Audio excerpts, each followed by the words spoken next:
Hello ভাই brother, আসসালামু আলাইকুম। কি অবস্থা সবার? আশা করি সবাই অনেক ভালো আছো। তো ফাইনালি যেটার জন্য আমরা সবাই অপেক্ষা করতেছিলাম সেইটা কিন্তু চলে আসছে। সেইটা কি? হামস্টার কম্বোটের বিগ অ্যানাউন্সমেন্ট।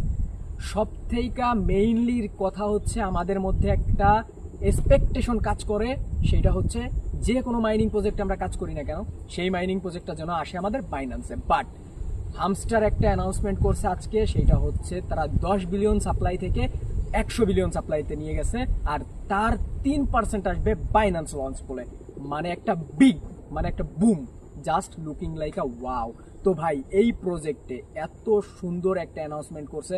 তো চলো, সর্বোপরি কথা হচ্ছে এইটার নিয়ে অনেকের মনে কিউরিসিটি আছে যে আমাদের এয়ারড্রপগুলো কিভাবে হবে এবং এয়ারড্রপগুলো আমাদের কি কি পরিমাণ আমরা এয়ারড্রপ পেতে পারি। তো ভাই, এত বড় একটা অ্যানাউন্সমেন্টের পর তো অবশ্যই দেখা উচিত আমাদের কিসের কিসের উপর ডিপেন্ড করবে এয়ারড্রপটা এবং কি কি ভাবে আমরা পালন